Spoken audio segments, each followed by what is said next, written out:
I'm not a Federalist, but I acknowledge the unity and integrity of the 1961 Constitution was violated.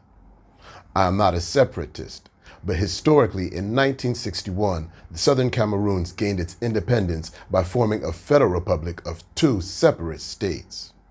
I'm not a unionist, but the two independent states reunified as separate but equal territories with a two-star flag. It was therefore not possible to reunify or become more united in 1972. I am an indigenous son of the Bafut Tikari. Our lands were forced into these constructs called African states. I'm a son of the soil that became Southern Cameroons and has been known since 1972 as just essentially Cameroon. As a servant of the people, a journalist, and a concerned citizen, I'm speaking on behalf of those people who need someone to speak up by standing up for Cameroon. I am the Nkala of Bafut, and I have a question that we need to address as this crisis is raging in our lands. Do we have freedom of speech? Where is our freedom of speech? Where is our freedom of expression? You look on the left, you find Amazonia. If you want to speak freely and actually voice your opinion, whether you're a Federalist or a Unionist or you have dissenting views within their camps concerning their separatist movement, you become a blackleg. If you stand up and speak for the constitutional law and the truth, which is based on the democratic protocols which sustain Cameroon, as well as its integration into such international bodies as the United Nations, you're targeted and considered a dissenter of the state, jailed, flogged, possibly even murdered. Where is our freedom of speech? If we were supposed to have began using frank dialogue, then it seems that we seem to have failed there, because as the media was suppressed and individuals were not allowed to express their variant views concerning the violation of the Federal Constitution of 1961, which is essentially at the core of this conflict historically, then we actually could have averted reaching the civil war which now has raged our country for 5 years. But I want to speak clearly in retrospect on this particular topic and not put all of the blame on the government, my people. If we really do look back and we really pay attention to this chronology of events which have actually transpired, we were told by ADF that they had 5,000 troops ready to actually take Seseku Ayuk Tabe to Boya October 1st, 2017.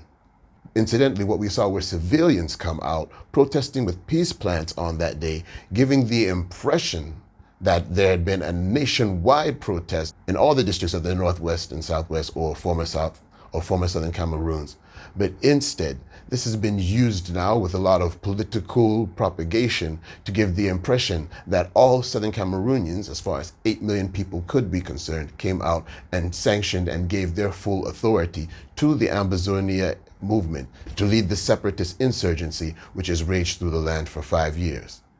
Now, we do need to question, because we do not want to say that we are acknowledging the violation of the Constitution in 1972, but at the same time, we cannot allow a foreign body, be they diasporans, even of our own brothers and sisters and peers, to just mobilize themselves and arm young men and women and put them into our communities to put them at the position where the impression is given that we have actually consented to go forward with this insurrection when there is a grand possibility that we may not. Now, I also want to draw you in retrospect to the fact that on the eve of this particular conflict, it was specifically a lawyer and teacher strike which started advancing civil complaints against the Yaoundé administration, tantamount to, we did see some placards during the protest of the lawyers demanding for a restoration of the federal constitution of the Republic of Cameroon, which had been violated, and not seeking a separation, a secession, or for the acknowledgement of the independence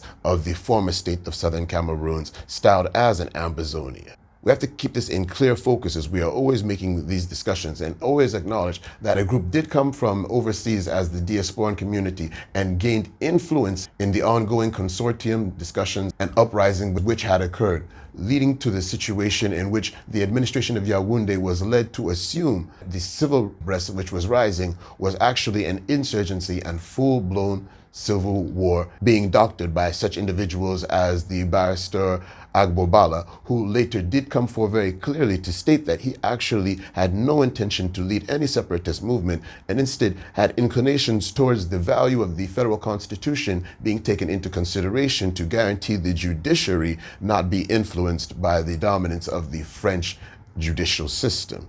I was accused of terrorism, secession, incitement to civil war, group rebellion, and also attempt at changing the form of the state, amongst others. There were 8 charges against me. And which of those charges do you admit to? None of the charges. I mean, all the things that they said, we were innocent. You know, we didn't commit any crimes. The consortium was clearly a non-violent organization. We said it in all our communiques. We said it in all our press statements.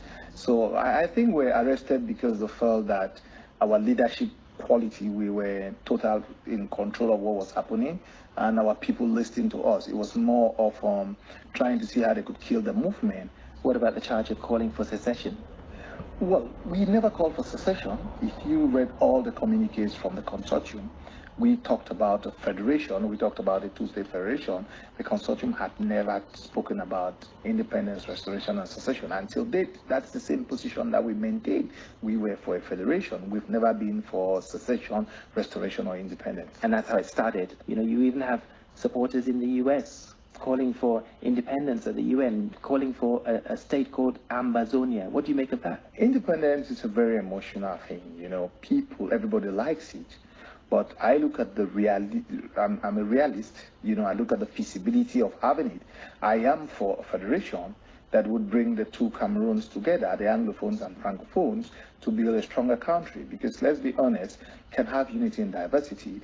We can respect each other's specificity and cultural differences, linguistic differences. But we are a people, we are one, and we can build a stronger nation by being together. So I don't think separation is the panacea for the time being. And you'll agree that's a softer line than calls for independence? Yes, I think it's more centric views. I think lots of Francophones also are now talking about a federation. And I think we have moderate Francophones who have joined the call for a federation. Prior to our arrest, federation was a taboo. The discussion about it was a taboo. But the thing now, it's everybody understands that at least it's a form of government that can be acceptable to everybody, and it ends up being a win-win situation. So it's a balance between those calling for restoration or those calling for Southern Cameroon independence and those who believe in a unitary state. So if we can have a federal structure, it would help the country. So until conditions for this can actually be obtained, what we do have to acknowledge is this, and I want this to be understood as I lead out on this particular recording. The power and the resolution of this conflict lies with you as an individual Southern Cameroonian. We are the ones who are supposed to be speaking on behalf of our nation. Who are the leaders? We are the leaders. We are the future. We are the next generation that has to inherit the results of this conflict.